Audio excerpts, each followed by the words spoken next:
Tumsifu Yesu Kristu, uhuru wa Yesu, mola yaseba, tuitikie wote Yesu.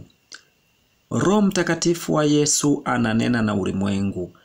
Pinga ushoga na roho zote za kuzimu na kuziombea kwa jina la Yesu. Lakini pinga roboti aliyeingia duniani kwa kisingizio cha kukua kwa sayansi na teknolojia. Ni sanamu huyo. Kwanza tuanze na sala ya ufalme wa Yesu inayotoka katika kitabu cha Mathayo sura ya 6 mstari wa 9 hadi wa 13.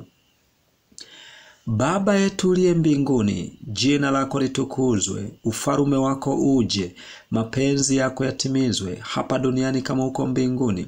Utupe leo riziki yetu, utusamehe deni zetu kama sisi nasi tuwasamehe wadeni wetu, na usitutie majaribuni, lakini utuokoe na yule mwovu, kwa kuwa ufalme ni wako na nguvu na utukufu hata milele. Amina. Kama kujiunga na chaneli hii ya ufalme wa Yesu ni leo, ni vyema sana kufuatilia vipindi vya nyuma, utabarikiwa sana. Leo tutajifunza siri 2 za Yesu Kristu zinazotoka katika kitabu cha Wathesalonike wa kwanza sura ya 4. Tutaanza na siri ya kwanza. Inasema, maisha yampendezayo Mungu. Wathesalonike wa kwanza sura ya 4 mstari wa kwanza hadi wa 12 inasema, iliyobaki ndugu, tunakusihini na kuwaonya kwamba mwenende katika Bwana Yesu kama mlivyopokea kwetu, jinsi ipasavyo kuenenda na kumpendeza Mungu, kama nanyi mnavyoenenda vivyo hivyo mpate kuzidi sana. Kwa kuwa mnajua ni maagizo gani tuliyowapa kwa Bwana Yesu. Maana hayo ndiyo mapenzi ya Mungu, kutakaswa kwenu, mwepukane na uasherati. Kila mmoja wenu ajue kuweza mwili wake katika utakatifu na heshima, si katika hali ya tamaa mbaya kama mataifa wasiomjua Mungu. Mtu asimpunje ndugu yake wala kumkosa katika jambo hili, kwa sababu Bwana ndiye alipizaye kisasi cha haya yote, kama tulivyowaambia kwanza, tukashuhudia sana. Maana Mungu hakututia uchafu, bali tuwe katika utakaso. Basi yeye anayekataa hakatai mwanadamu, bali Mungu anayewapa ninyi Roho wake Mtakatifu. Katika habari ya upendano hamna haja niwaandikie, maana ninyi wenyewe mmefundishwa na Mungu kupendana. Kwa maana mnafanya neno hili kwa ndugu wote walio katika Makedonia yote. Lakini twawasihi ndugu, mzidi sana, tena mjitahidi kutulia na kutenda shughuli zenu na kufanya kazi kwa mikono yenu wenyewe kama tulivyowaagiza, ili mwenende kwa adabu mbele yao walio nje, wala msiwe na haja ya kitu chochote. Nini tunafundishwa hapa? Tunakumbushwa kutulia ndani ya Yesu Kristo katika pendo lake. Mfano, kuwa na upendo wa kimungu ambao Mungu aliuagiza, lakini pia kuwaombea wengine watoke katika dhiki zao, wanaopitia changamoto za magonjwa, umaskini, shida na shida zingine zinazowazunguka katika familia zao. Kuacha wizi na rushwa ambazo zimewateka watu fikra zao, kutenda haki na kuwa wakweli daima katika kutetea injili ya Yesu Kristo. Ndicho tunachokumbushwa.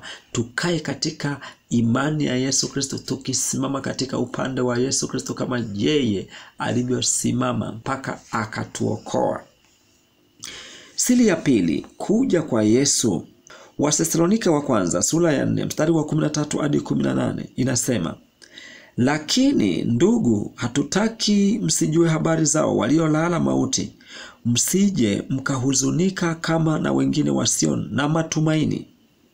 Maana ikiwa twaamini ya kwamba Yesu alikufa akafufuka, vivyo hivyo na hao waliolala katika Yesu Mungu atawaleta pamoja naye. Kwa kuwa twawaambieni haya kwa neno la Bwana, kwamba sisi tulio hai tutakaosalia hata wakati wa kuja kwake Bwana, hakika hatutawatangulia wao waliokwisha kulala mauti. Kwa sababu Bwana mwenyewe atashuka kutoka mbinguni pamoja na mwaliko na sauti ya malaika mkuu na parapanda ya Mungu, nao waliokufa katika Kristo watafufuliwa kwanza. Kisha sisi tulio hai tuliosalia tutanyakuliwa pamoja nao katika mawingu ili tumlaki Bwana hewani, na hivyo tutakuwa pamoja na Bwana milele. Basi farijianeni kwa maneno hayo. Nini fundisho hapa? Tunakumbushwa kukesha katika maombi, kwa sababu siku ya kuja Bwana Yesu muda haujulikani, kama ni usiku au mchana au asubuhi au jioni au ni saa 2 au ni saa 3 ya usiku au saa 4 ya usiku.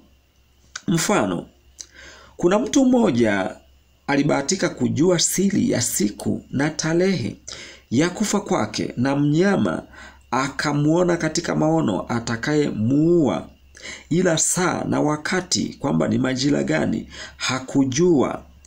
Mnyama aliyemjua aliitwa kifaru, ila hakujua atamuua saa ngapi na muda gani. Basi siku na tarehe ilifika, na kifaru akapita kijijini kwake yule kijana aliyepata maono. Yoe ilipigwa, kifaru, kifaru, kifaru. Mtu huyo alijifungia ndani mpaka kifaru akauliwa, kwa sababu alijua siku ya kufa kwake na mnyama atakayemuua. Na wanakijiji walipopiga yowe wakamuua kifaru, na nyama waligawana, kikabaki kichwa na mapembe ya kifaru, yani fuvu. Mtu huyo ilipofika saa 12 alitoka ndani kwake akiwa na imani amepona kifo alichokiona mapema bado mdogo.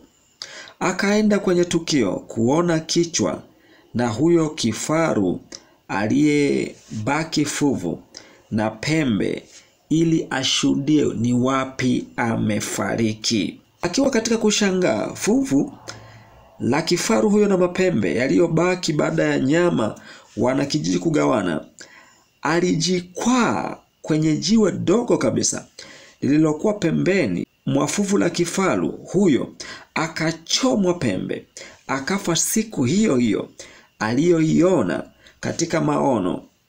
Unaona, hadithi hii inatufundisha nini? Inatufundisha kukesha katika kuomba na kutenda mema daima bila kuchoka, ili mwisho wetu uwe mwema, tusije tukaingia katika jehanamu ambayo shetani na malaika zake Mungu amewawekea kama nyumba yao ya milele. Asanteni sana kwa kunisikiliza. Ombi. Yesu Kristo, msaada wa wanyonge, tusaidie watu wako wote ulimwenguni tupate kuwa na mwisho mwema. Amina. Asanteni kwa kunisikiliza. Mungu ibariki Tanzania, Mungu ibariki Afrika, Mungu ibariki dunia yote na mataifa yote duniani. Amina.